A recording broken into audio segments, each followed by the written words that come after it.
Hi, I'm Will Slappy, and I'm a millennial. But I'm also the Chief Operating Officer for our company, Slappy Communications. And today, I'm going to present a 4-part series on how to communicate in the age of millennials and everyone else trying to catch up. The 4-part series consists of 1, the world has changed, the impact of technology in the last 20 years. 2, customer service pays, engagement really does matter. 3, how millennials are changing communication. And finally, 4, it's not just millennials changing communication. Please make sure you join me for the other parts of the series to hear the main business application and how that if we as businesses use technology to change our engagement with the customer, it will reduce cost, improve customer satisfaction, impact our business growth, and increase the value of our company. And now for part 4. It's not just millennials changing communication. So I've already woven in a couple of instances of where this change in communication is not just millennials. But in the rest of the presentation, since it's hard to find specific statistics on just millennials, I'm just going to focus on everyone. Hopefully I've shown you that, hey, the millennials definitely communicate differently. You probably already knew that before you watched this video. But now let's not just look at them, let's look at all of us. How do we all want to communicate, and how is that different now in today's age compared to maybe 5 or 10 years ago? And then, most importantly, how are you adjusting the way that your business communicates so that you can communicate to the customer in the way that they want? So the first thing let's look at when we're looking at all consumers and how they communicate is text versus email. This is probably something that you already know, but here's some real numbers on it. The open rate on text messages is almost 100% versus only around 20% for email. And the response rate is around 40% versus less than 10% for email. And not only that, but we see that text messages, 90% of the time, are read in under 3 minutes. Think about how that changes the dialogue that you're having with your customer. Maybe you're communicating with your customer just by email now, which is great because it's another option from just phone, but the response rate is low, the open rate is low, and it takes a long time to have that conversation.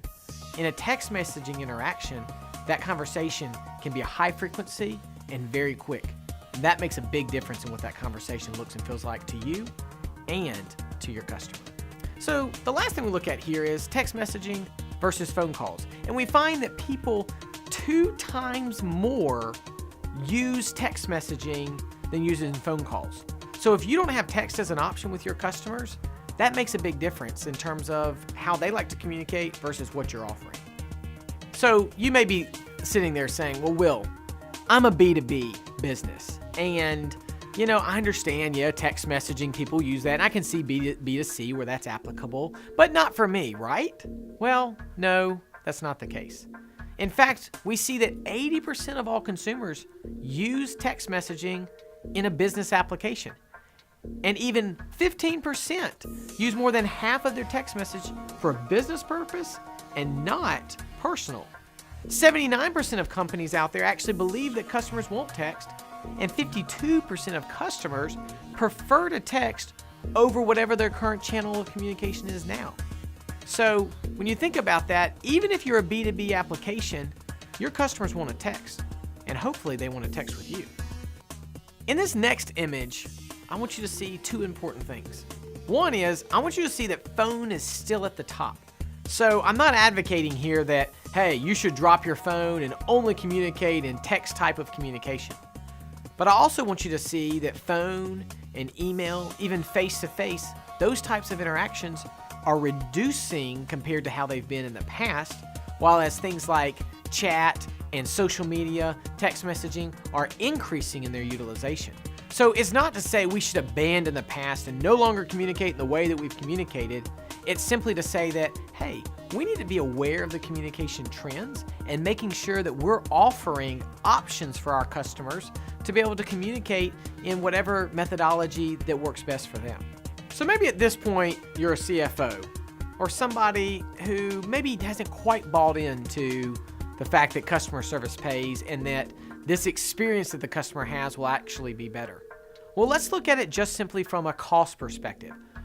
So first, let's look at the satisfaction level. And those all range between 50 and 60%. So they're all right in that same range together. But we look at the cost for your company per interaction by telephone ends up costing you about $9 an interaction, versus a chat or text is about $5, an email is about $2.50, and a self-service FAQ is only about 10 cents. So even if you're like, well, I don't know if it really helps with the customer satisfaction, which I believe that it does, but even if you go that direction, you could still say, hey, it's worth offering these different channel options just simply because it costs my company half as much to communicate with a customer that way than in the way I traditionally have.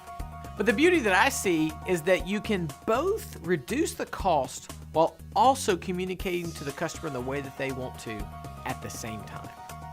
So this next statistic is kind of interesting, and it may for a moment seem a little bit different from the trend that I've been on.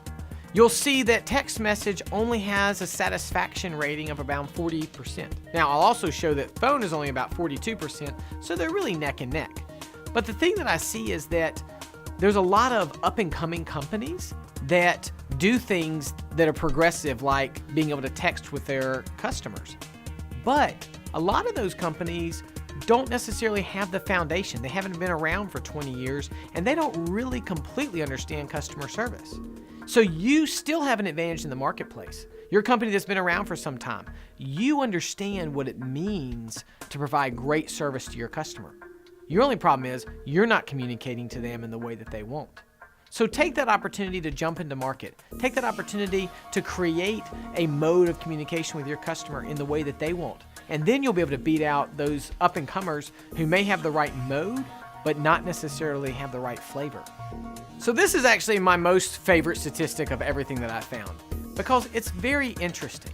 So the first thing is that we see is that 33% of customers would recommend a brand that provides a quick but ineffective response, in comparison to 17%, so about half, that would recommend a brand that provides a slow but effective solution. Now, you may fundamentally disagree with what this is saying, but this is where society is at.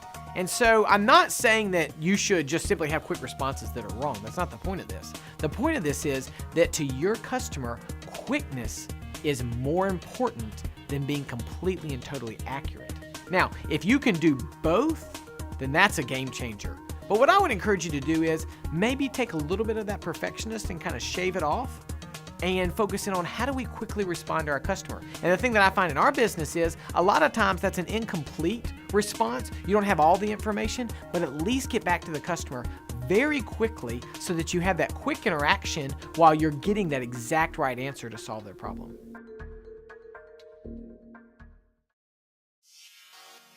In this final part, we've covered how everyone is communicating differently.